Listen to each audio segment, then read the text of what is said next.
En este vídeo vamos a introducir brevemente los conceptos de concavidad y convexidad y también el de punto de inflexión. Comenzamos por unas definiciones.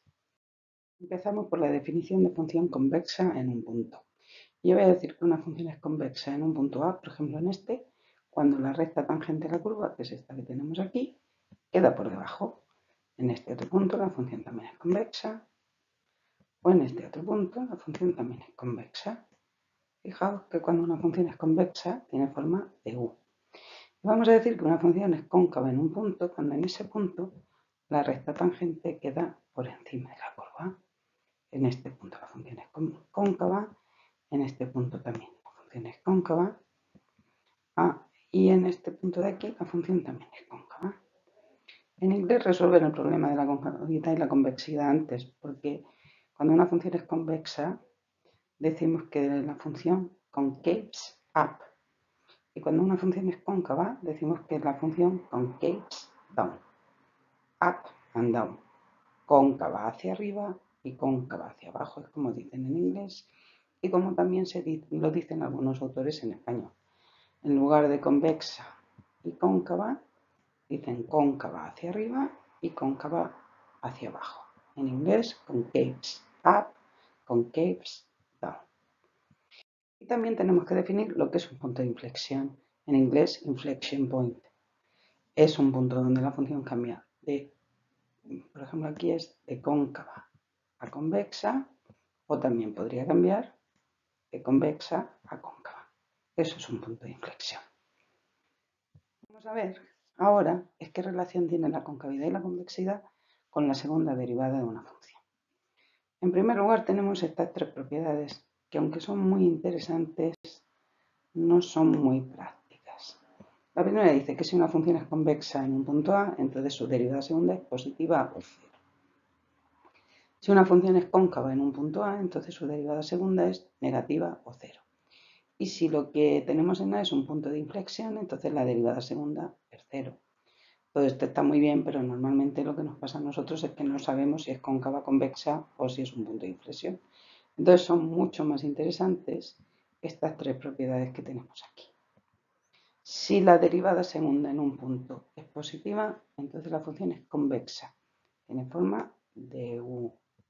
Si la derivada segunda es negativa, entonces la función es cóncava, tiene forma de túnel. Y si la derivada segunda es cero, no tenemos certeza de qué va a pasar en el punto A. La mayoría de las veces vamos a tener un punto de inflexión, pero no lo sabemos. Pero ahora vamos a ver en los ejemplos cómo nosotros estudiamos la concavidad y la convexidad, y entonces los puntos de inflexión nos van a salir solos. Tenemos primero el esquema de qué tenemos que hacer para estudiar la concavidad, la convexidad y los puntos de inflexión. En primer lugar, tenemos que calcular el dominio. Siempre que estudiemos cualquier característica de una función, tenemos que conocer su dominio.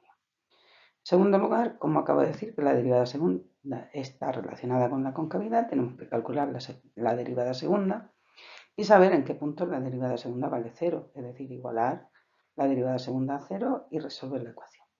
Luego vamos a marcar en la recta real tres tipos de puntos.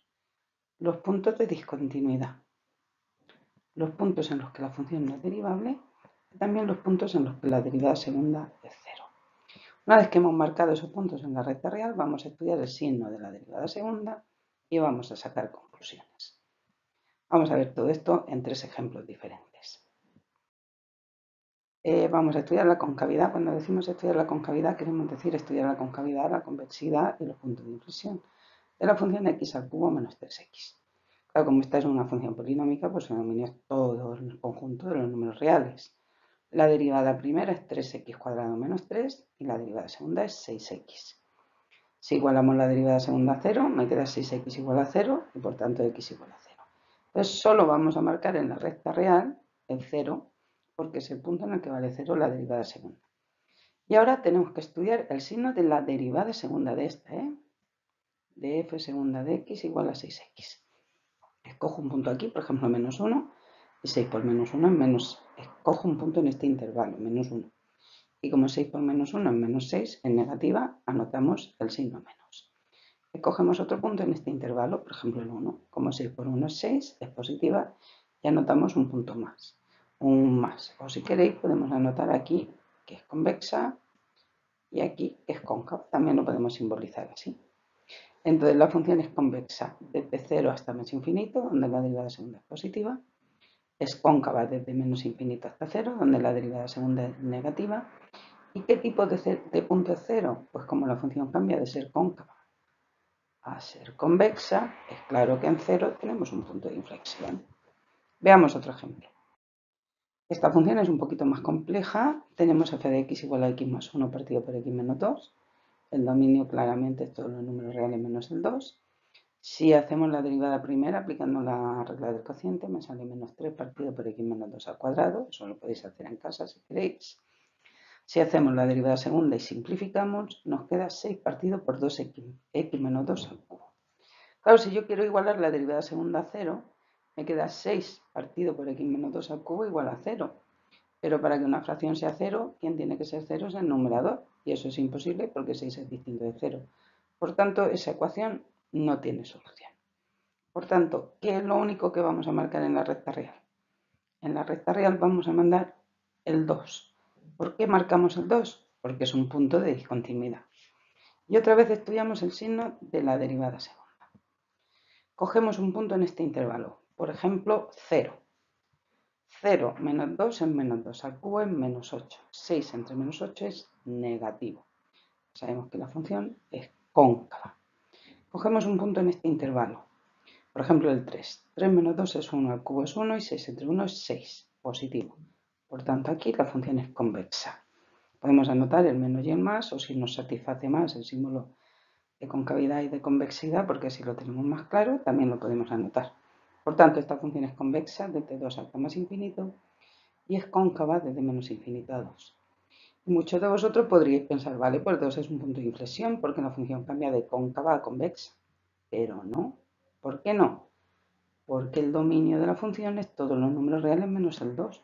Entonces, como 2 no está en el dominio, en un punto en el que no está en el dominio, no podemos tener un punto de inflexión, ni la función es cóncava, ni es convexa, ni es nada. Veamos el último ejemplo. La concavidad de esta función, f de x igual a x cuadrado menos x partido por x cuadrado menos 1. El dominio es todos los números reales, menos el menos 1 y el 1. Y he calculado las derivadas, la primera y la segunda, y la derivada segunda me ha quedado 2x al cubo más 6x partido por x cuadrado menos 1 al cubo. Si igualamos la derivada segunda a 0, me quedaría 2x al cubo más 6x igual a 0. Extrayendo x factor común, me queda x por 2x cuadrado más 6 igual a 0. Total, que la única solución de esta ecuación es x igual a 0. Eso lo podéis comprobar vosotros en casa. Entonces marcamos 0 en la recta real por ser un punto en el que la derivada segunda vale 0. Pero también marcamos el 1 y el menos 1 porque son sendos puntos de discontinuidad de la función. Y ahora tenemos que estudiar el signo de la derivada segunda en cada uno de estos intervalos. Por ejemplo, lo voy a estudiar aquí. A la derecha del 1 está el 2. 2 al cubo es 8, por 2 16, 6 por 2 son 12, 16 y 12 28, positivo. 2 al cuadrado 4, menos 1 3, al cubo positivo, más entre más. Por tanto, aquí la función es convexa. Vamos a coger un punto aquí, del 0 al 1. Por ejemplo, 0,5. 0,5 al cubo es positivo, por 2 positivo, 0,5 por 6 positivo, el numerador es positivo. Denominador, 0,5 al cuadrado, 0,25 menos 1, negativo. Negativo al cubo es negativo, y más entre menos es menos. Y entonces la función aquí sería cóncava. Os recuerdo que esto lo podéis hacer con la calculadora. Ya os puse en el vídeo del crecimiento y el decrecimiento cómo se podía hacer con la calculadora. O podéis meter esta función en la opción tabla e ir calculando valores, eso cada cual como quiera. Escogemos un valor aquí, por ejemplo, menos 0,5, menos 0,5 al cubo es menos 0,125, por 2 es negativo, menos 0,5 por 6 es negativo, el numerador es negativo. Y el denominador, menos 0,5 al cuadrado, 0,25, menos 1, negativo al cubo negativo. Y menos entre menos más. Por tanto, aquí en este intervalo la función va a ser convexa. Y por fin aquí el menos 3 al cubo menos 27, por 2 menos 54, negativo, menos 3 al cuadrado 9, menos 1, 8 al cubo positivo, negativo entre positivo, negativo. Aquí la función es cóncava. Insisto, podéis anotar los puntos más y los puntos menos o poner el símbolo de cóncava y convexa. Por tanto, ¿dónde es convexa esta función? Esta función es convexa desde -1 hasta 0 y desde 1 hasta más infinito, los intervalos siempre abiertos. ¿Dónde es esta función cóncava? Pues esta función es cóncava de -infinito hasta 1 y desde 0 hasta 1. Desde -infinito hasta -1, perdón, y desde 0 hasta 1. ¿Y cuántos puntos de inflexión hay? Aparentemente hay 3, pero estamos otra vez en el mismo asunto que en la diapositiva anterior. -1 y 1 no pueden ser puntos de inflexión porque son puntos de discontinuidad de la función, no están en el dominio. Por tanto, el único punto de inflexión de esta función es x igual a 0. Y con esto acabamos la concavidad y la convexidad.